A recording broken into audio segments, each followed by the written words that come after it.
नमस्कार साथियों आज के समय में नौकरी में सबसे बड़ी टेंशन किसी की है? बीएलओ की।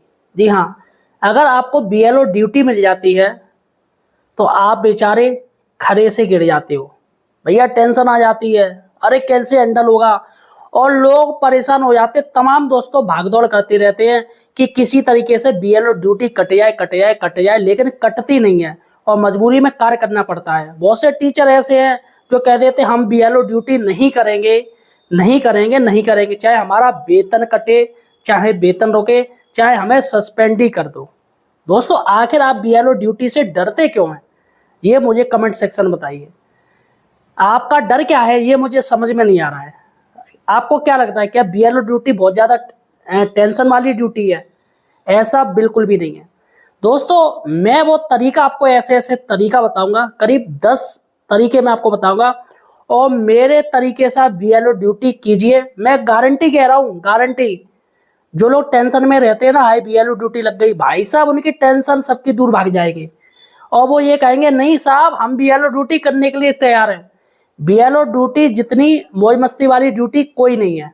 जी हाँ साथियों, आप सोचिएगा अगर आपके गांव में एक नई बहू आई है, शादी होके आई है, तो भैया उसका चेहरा कोई नहीं देख सकता है, लेकिन एक बीएलओ जाके उसके घर पे जाके वोट बना सकता है और उस नई बहू की मौत दिखाई कर सकता है। सोचिएगा साथियों, इतना पावर है आपके पास, और आप कह रहे हो कि बीएलओ ड्यूटी हमें नहीं करनी। तो यहाँ पर साथियों मैं आपको वो तरीके बताऊंगा, चाहे वह विधानसभा बीएलओ ड्यूटी हो, चाहे ग्राम पंचायत वाली बीएलओ ड्यूटी हो। मेरे तरीकों से अगर आप बीएलओ ड्यूटी करोगे तो मैं गारंटी कह रहा हूँ आपको कोई परेशानी नहीं होगी, बिल्कुल भी। साथियों आपको पता है बीएलओ कार्य कब शुरू होता है, ये बताइए। देखिएगा, जब इलेक्शन होते हैं तो 5 साल में सिर्फ 1 महीने का बीएलओ कार्य चलता है, पुनरीक्षण प्रोग्राम उसे कहते हैं। उसके बाद बीएलओ से कोई काम नहीं लिया जाता है।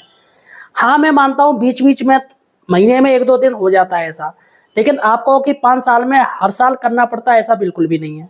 पहली बात, ग्राम पंचायत में जो कार्य होता है वो सिर्फ 1 महीने का कार्य होता है। आप ग्राम पंचायत के बीएलओ, तो मैं गारंटी कह रहा हूँ 5 साल में आपने कभी भी कोई कार्य नहीं किया होगा, क्योंकि होता ही नहीं है। ये जो वोट बनाने का काम है वो इलेक्शन से 3-4 महीने 5 महीने पहले शुरू हो जाता है। अब ऐसे में दोस्तों काफ़ी लोग टेंशन में रहते हैं कि भैया पूरे साल कार्य करना पड़ेगा या 5 साल पूरे, ऐसा नहीं है बिल्कुल। विधानसभा बीएलओ में हर साल आपको पुनरीक्षण प्रोग्राम आता है, हर साल। वो मजबूरी है, उसमें कुछ नहीं साथियों, उसमें तो बहुत फायदा हो रहा है। विधानसभा में दोस्तों लोकसभा वाले बीएलओ को हर महीने 1000 रुपये भी अब मानदेय मिलने जा रहा है। पहले 500 मिलता, अब 1000 रुपये मिलेगा। यानी काम होगा सिर्फ 1 महीने का और आपको 1 साल का 12,000 रुपये हो गया, प्लस 2,000 रुपये, 14,000 रुपये आपको मिलेंगे। और 5 साल में आप अंदाजा मान लीजिए भाई, 12,000 के अनुसार 12-5 60 हो गए, 60,000 रुपये 5 साल का आपको मिल रहे हैं। तो भैया बीएलओ में क्या दिक्कत है? चलेगा साथियों, अब हम बात करेंगे कि बीएलओ का कार्य कैसे किया जाए। बहुत अच्छे से मैं आपको बता रहा हूँ, देखिएगा। सबसे पहले आपका ये ग्राम पंचायत का इलेक्शन शुरू होने वाला है और ये 18 तारीख से बीएलओ का कार्य शुरू हो जाएगा। तो किस तरीके से बीएलओ कार्य करें जिससे हम मानसिक तनाव से बचें और किसी भी झगड़े से बचें। देखिएगा, सबसे पॉइंट है कि आप किसी का भी साइड नहीं लेंगे। आप अगर वोट बना रहे हो तो किसी भी पार्टी के बारे में बात नहीं करेंगे। आपको किसी भी पार्टी या दल के बारे में बात नहीं करनी है, चाहे वो विधानसभा का हो, चाहे लोकसभा का हो, चाहे वो ग्राम पंचायत का क्यों ना हो, क्योंकि ग्राम पंचायत में चलती है प्रधानी और उनमें रहती ज़्यादा रंजिश। तो अतः आप किसी भी प्रधान से पर्सनली नहीं मिलेंगे, या जो भी प्रत्याशी बनने जा रहा है या सुनने में आ रहा है कि ये प्रत्याशी बनेगा, किसी से कोई पर्सनली बात नहीं करनी है और ना ही उनके घर पे जाके बैठना है, कार्य करना है। आपको अपने बूथ पर बैठना है। पहली बात, आपको अपने बूथ पर ही बैठना है, और जब जब आप बूथ पर बैठोगे तो आपके पास जीपीएस लोकेशन वाले फोटो होने चाहिए। दूसरी बात यह है कि आप एक बार, आपका 1 महीने का पुनरीक्षण प्रोग्राम होगा, उसमें 1 या 2 बार आप पूरे गांव का एक चक्कर मान लीजिए और 2-4 डोर टू डोर वहां जाके बातचीत कीजिए।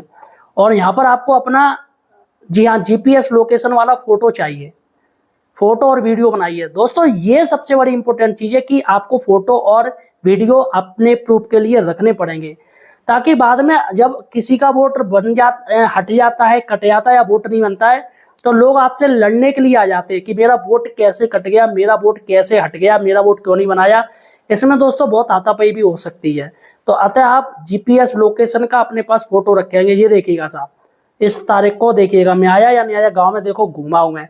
2-4 घरों के जीपीएस लोकेशन वाली फोटो ले लीजिए। आप जहां बैठे हो वहां का भी ले लीजिए। जीपीएस लोकेशन में आपकी लोकेशन आएगी और बकायदा टाइम और डेट आएगी, जिससे कोई झुठला नहीं पाएगा। अगर आपकी शिकायत भी होती है ना उच्च अधिकारियों से, तो आप विद प्रूफ आप अपना दिखा सकते हो, सर ये देखिएगा ये रहा, हम उस दिन बैठे थे। और लेकिन उस ही दिन बैठ रहा जिस दिन पुनरीक्षण प्रोग्राम हो। ऐसा ना हो कि जीपीएस लोकेशन या आपने कोई और डेट के डाल लिए लेकिन उस दिन आप बैठे नहीं, या जो भी कुछ आपने फोटो ले लिया, तो इसमें आपके ऊपर कार्रवाई हो जाएगी। क्योंकि चुनाव आयोग की जो डेट है वो हमेशा फिक्स रहती है। सैटरडे और संडे को आपके बूथ लगेंगे, सैटरडे संडे फिक्स रहता है। तो अतः जीपीएस लोकेशन वाला फोटो लें, या तो सैटरडे को ले लीजिए या संडे को ले लीजिए। इन दोनों दिनों में दोनों दिन का लीजिए या एक दिन का ले लीजिए, लेकिन लेना ही नहीं चाहिए आपको जीपीएस वाला। ठीक है, ये मैंने आपको बहुत इंपॉर्टेंट बात बता दी। किसी भी तरीके से झगड़े से आप बचेंगे, चलेगा। और गांव का चक्कर भी लगाना, जिससे गांव वाले ये कहें हाँ साहब आए थे यहाँ पर, बीएलओ का कार्य किया है। जिससे कोई दूर का भी है, अरे भाई साहब वोट बनवा लो, ऐसे चलेगा। ये हो गया। फिर आपको चौथी बात आपको क्या करनी है, आपके पास वोटर लिस्ट होगी, आप उसको वोटर लिस्ट को आंगनवाड़ी को दे दीजिए। आंगनवाड़ी या आशा आपके लोकल में जो है, या शिक्षा मित्र, उसको दीजिएगा। उनसे कहिएगा कि मैडम है या जेंट्स है जो भी आपके यहाँ, कि एक बार ये वोटर लिस्ट देख लीजिए, मुझे ये बता दीजिए कि इसमें किसकी मौत हो गई है, कौन बाहर शिफ्ट हो गया है, अपना प्रॉपर्टी बेच बाच के बाहर चला गया है, और किस लड़की की शादी हो गई है, और कौन सा वोटर डुप्लीकेट है। क्योंकि वो लोकल के होते हैं तो उनको सारी जानकारी होती है एक एक चीज की, हर एक घर की उनकी मालूम होती है। यहाँ पर आप थोड़ा जो वोटर लिस्ट है उस पर आप पेंसिल से लिखवा लीजिए। जैसे किसी की डेथ हो गई है तो डी, एक मार्क डेथ का, डी या डेथ पूरा। अगर कोई शिफ्टेड हो गया तो शिफ्टेड एस, एफ डाल दीजिए। ठीक है, अगर किसी लड़की की शादी हो गई तो एम डाल दीजिए, मैरिज हो गई। या किसी का डुप्लीकेट है तो डी डाल दीजिए, या डुप्लीकेट में DUP डालिए, क्योंकि डेथ और डुप्लीकेट एक सा एहसास होगा, तो DUP डालिए। तो यहाँ पर साथियों आपको ये करना है। इसके साथ ही फिर दोस्तों आपको इनके फॉर्म भरने, लेकिन थोड़ा आपको क्रॉस चेक भी करना है। क्रॉस चेक आपको करना है, क्या सच में ये लोग हैं, इनके साथ ऐसा हुआ है। क्योंकि बहुत सी आंगनवाड़ियाँ जानबूझ के भी वोट कटवा देती हैं। तो अगर आप जिनका वोट काटने जा रहे हो तो थोड़ा क्रॉस चेक कर लीजिए। आप अपने स्कूल में जो बच्चे आते हैं या गांव में है, किसी से भी पूछ लीजिए कि साहब ऐसी कोई बात है, इनकी शादी हो गई है। अगर वो कह दे हाँ हो गई है, तो आप उसका वोट काट सकते हैं। अब वोट काटने का, जोड़ने का, संशोधन का भी आप नियम जान लीजिए। ये आपको स्पेशल काम करना है। देखिएगा, सबसे बड़ा मेन पॉइंट है फॉर्म 6। आपको फॉर्म 6 बनना है। चुनाव आयोग कहता है कि आप ज़्यादा से ज़्यादा वोट बनाइए। भाई अगर आप वोट नहीं बनाओगे तो इसका अर्थ है आपके यहाँ कोई है ही नहीं है, आपने काम ही नहीं किया। तो चुनाव आयोग के अनुसार आप फॉर्म 6 ज़्यादा भरिए। अब साथियों लोग क्या करते हैं कि फॉर्म 6 आपने, जैसे पहला पुनरीक्षण प्रोग्राम शुरू हुआ, पहले महीने का पहला 2 दिन हुआ, सैटरडे संडे। अब लोग क्या करते हैं कि किसी ने 10 फॉर्म भर लिए, तो अपने जो सुपरवाइजर आपसे पूछेंगे कितने फॉर्म आपने 6 भरे या 7 भरे 8 भरे, तो लोग क्या करते हैं सारी संख्या एक बार में दे देते हैं कि साहब मैंने 10 फॉर्म भरे, पूरी ले लो संख्या। अब 10 में आपने सारे बता दिए। अब बता दिए दोस्तों, ये आपने बहुत बड़ी गलती कर दी। 10 तो आपने वोट अभी बता दिए, फिर नेक्स्ट बार आएगा, क्योंकि एक महीने में करीब 8 आपके बूथ डे होंगे। जी हाँ, अब मान के चल रहा है सैटरडे संडे, यानी एक महीने में 4 तो होते हैं। तो 4 आपके 8, यानी सैटरडे प्लस संडे 8 आपके बूथ डे होंगे, या 8 की बजाय 6 भी हो सकते हैं, या वैसे 8 रहेंगे। अब ऐसे में साथियों आपसे सुपरवाइजर हर बूथ में पूछेगा कितने फॉर्म 6 भरे, 7 भरे, 8 भरे। अब आपने 6 का पहले से ही डाटा दे दिया 10। अब भैया 10 कहाँ से लाएंगे, या अब आपको वोट लास्ट तक हो सकता है आप शून्य दें संख्या, लेकिन शून्य आपको नहीं देनी है। तो इसलिए बेहतर होगा कि आप फॉर्म 6 की संख्या है वो कम दीजिए, ज़्यादा से ज़्यादा 2 दे दीजिए, 4 दे दीजिए, ऐसे दीजिएगा। मतलब नील आपको नहीं देना है। फॉर्म 7 की भी संख्या है वो भी आप दीजिएगा, कम दीजिएगा। और फॉर्म 8 संशोधन उसको दीजिए या नहीं दीजिए कोई दिक्कत नहीं, अगर किसी ने संशोधन करवाया तो उसकी दीजिए। हम यहाँ पर एक चीज़ और डालना है कि फॉर्म 6 जैसा कि मैंने आपको बता दिया, आपको इतना वोट एडवांस में आपको रखने हैं। फॉर्म जानकारी एडवांस में आपको देनी है। दोस्तों फॉर्म 6 की बात करें तो फॉर्म 6 आप सबसे ज़्यादा 18 से 19 साल के भरिएगा, क्योंकि चुनाव आयोग कहता है कि नए वोटर चाहिए उन्हें 18 से 19 साल के। इसके बाद 19 से जो ऊपर हैं, ज़्यादा जैसे 25 हो गए तो ज़्यादा एज वाले मत लीजिए। इसमें चुनाव आयोग शक करता है कि आखिर ये 25 के हो गए हैं, इनका वोट अभी तक क्यों नहीं बना है, तो इसमें एफिडेविट भी मांग सकते हैं। अगर भाई देवे उनका वोट ही नहीं है तो आप देख लीजिएगा वोटर लिस्ट में, आपके पास ऐप होगा, BLO ऐप है, उसमें देख लीजिएगा, वोटर लिस्ट होगी, उसमें नाम डाल दीजिएगा। जैसे मुकेश है, मुकेश 36 साल का, वो कह रहा मेरा वोट नहीं है, तो मुकेश डाल दीजिएगा, वहाँ में आपके नाम आ जाएंगे। उसमें मुकेश सन ऑफ क्या पूछ लीजिए, अगर वो आता है तो कह दिए आपका तो वोट बना है। यानी कि ज़्यादातर गाँव वाले अपना वोट खो देते हैं और फिर बाद में आप आओगे तो आपसे कहेंगे नया वोट बना दो, हमारा वोट ही नहीं है। लेकिन ऐसा नियम नहीं है, वो उनका वोटर लिस्ट में नाम है, बस वही वो है, वो चाहे वोट खोए या नहीं, क्यों वो आपको बनाना नहीं है उनका, ठीक है, डुप्लीकेट हो जाएगा इससे। इसके साथ ही मैंने आपको बता दिया 18 से 19 होने चाहिए। और अगर बात करें महिला वोटर्स को भी आपको जोड़ना है, सबसे ज़्यादा महिला वोटर्स को जोड़िए। महिला वोटर जोड़ेंगे तो चुनाव आयोग भी आपका जेंडर रेशियो अच्छा रहेगा, जेंडर रेशियो भी आपको देखना पड़ेगा। महिला वोटर इसलिए जोड़िए, ऐसा ना हो कि आपने जेंट्स वोट ही जोड़ दिया, महिला वोटर 2-4 जोड़ी, नहीं, महिला वोटर के वोट बनाइए और जो बहू शादी होके आ रही है उसका वोट बनाइए। लेकिन पहले पूछ लीजिए आपका कहीं वोट वहाँ पर तो नहीं था, अगर वहाँ पर वो कहती है हमारा वोट है तो उसका एपिक नंबर आप लीजिएगा और फॉर्म 8 भरिएगा। फॉर्म 8 में आपको भरने पर एक ट्रांसफ़र वाला ऑप्शन आएगा, वो ट्रांसफ़र उसका आपको वोट अपने विधानसभा में अपने बूथ पे लेना पड़ेगा, तो आपको वोट ट्रांसफ़र करना पड़ेगा, तो फॉर्म 8 इसके लिए बनना पड़ेगा। अगर वो कहे मेरा कोई वोट नहीं है तो आप उसका वोट बना दीजिए, इसके लिए फॉर्म 6 आपको बनना पड़ेगा। दोस्तों यहाँ पर एक चीज़ और बता दूँ, फॉर्म 7 के बारे में बात मैं आपको बता दूँ, बहुत से लोग वोट काट देते हैं लेकिन ये बहुत बड़ी गलती करते हैं। देखिएगा, आप ज़्यादा से ज़्यादा उन्हीं के वोट काटिए जिनकी डेथ हो गई हो, जी हाँ, जिनकी डेथ हो गई उनके ही वोट काटिएगा, और वो भी एक बार में मत काटिएगा, 4 काट दीजिए, दूसरे बूथ पे 2 काट दीजिए, ऐसे आपको जैसे 10 आपके यहाँ मौत हो गई है गांव में, या 12 या 20 हो गई हो, तो डिवाइडेशन मान लीजिए, मुझे आज 5 देने हैं, मुझे कल 4 देने, ऐसे ऐसे देने आपको, यानी आपके बूथ जितने रहेंगे उसके अनुसार आपको देने हैं। पहली बात, एक साथ मत काटिएगा तो दिक्कत हो जाएगी, आपका नोटिस आ सकता है कि आपने ऐसे एक साथ वोट कैसे काट दिए, या आपने बहुत ज़्यादा वोट बना दिया अगर, तो ये नोटिस आ जाएगा आपने इतने सारे एक बार में वोट कैसे बना दिए।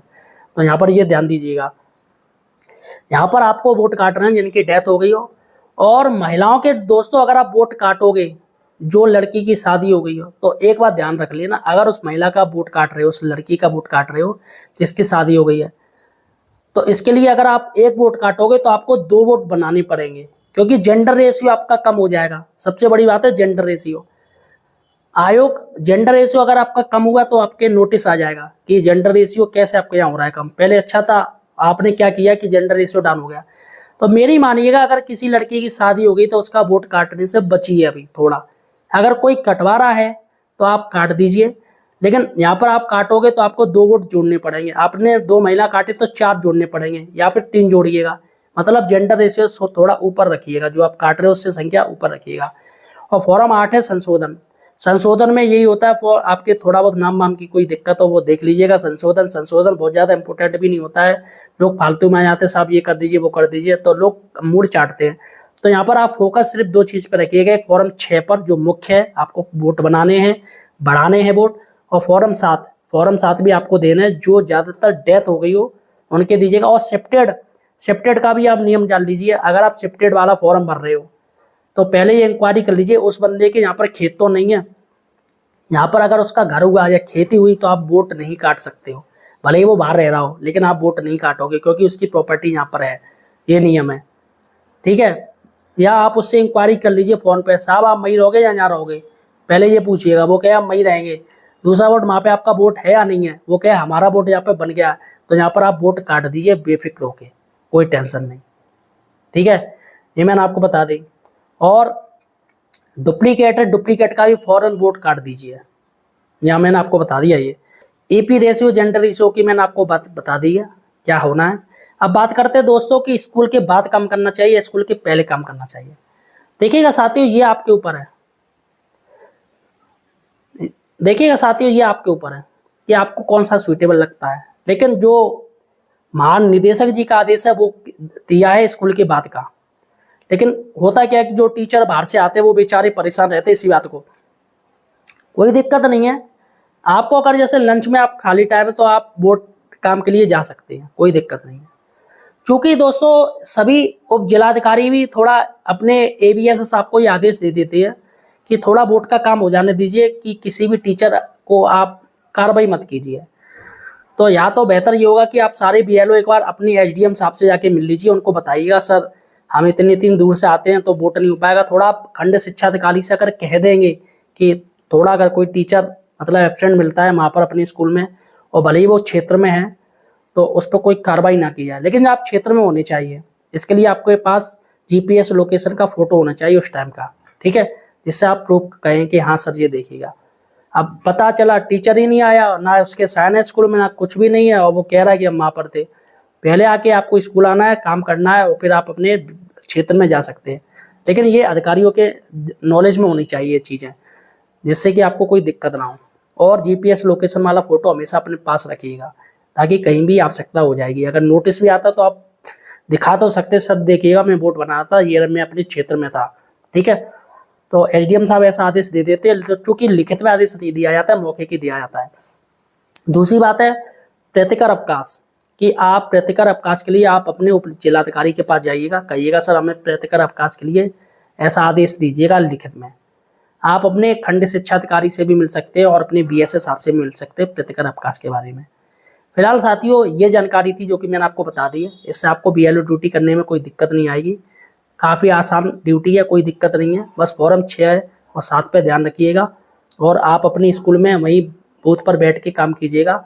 और जैसा कि मैंने आपको बता दी, आंगनवाड़ियों से थोड़ा लिस्ट देख लीजिएगा, किसकी डेथ हो गई या कोई भी शिफ्टेड हो गया, किसी की मैरिज हो गई है, उनके धीमे धीमे फॉर्म भरते जाइए। और अपने सुपरवाइजर को जैसे आपका बूथ एंड होता है आप सूचना दीजिए, और अपनी फॉर्म में ऑफलाइन अपने पास रखिएगा। इसके साथ ही अगर कोई किसी के पास ना आधार कार्ड है ना फ़ोटो है, तो आप अपने मोबाइल से फ़ोटो ले लीजिए और उनके आधार कार्ड का फ़ोटो ले लीजिए, और आप तहसील जाके निकलवा लीजिए, फ्री में आपका निकल जाएगा। क्योंकि तहसील का कार्य तो वो ना नुकुर नहीं करेंगे, लेकिन फ़ोटो के लिए आपको पैसा देना पड़ेगा। फ़ोटो के लिए मैं आपको एक तरीका बता दूँ, जैसे आपके यहाँ 4 हैं तो 4 लोगों का फ़ोटो ले लीजिए, और क्योंकि फ़ोटो वाला भी 4 फ़ोटो निकाल के देता है एक सीट पर, तो आप ऐसा कीजिए उनसे 10 रुपये ले लीजिए गाँव वालों से, कि बोल दीजिए मैं आपके 2 फ़ोटो निकलवा लूँगा, एक मैं रख लूँगा, एक आपको दे दूँगा। तो 10 रुपये कोई ज़्यादा भी नहीं होता है, हैं, तो वो आपके 4 लोगों के फ़ोटो हो गए, तो उनकी 8 सीट पर हो जाएंगे, तो एक उनको दे दो, एक अपने फॉर्म में आप डाल लीजिए, तो इससे कोई दिक्कत भी नहीं होगी, और वो लोग भी ना नुकुर नहीं बोलेंगे गाँव वाले। इसके बाद फ़ोटो स्टेट के लिए तो यही रास्ता है कि आप तहसील वालों से कहिएगा इनकी फ़ोटो स्टेट निकाल के दें। फिलहाल साथियों आपको और कोई दिक्कत तो मुझे कमेंट सेक्शन पूछ सकते हो। हमारे चैनल पेज पर हेल्पर को सब्सक्राइब कीजिए। धन्यवाद साथियों।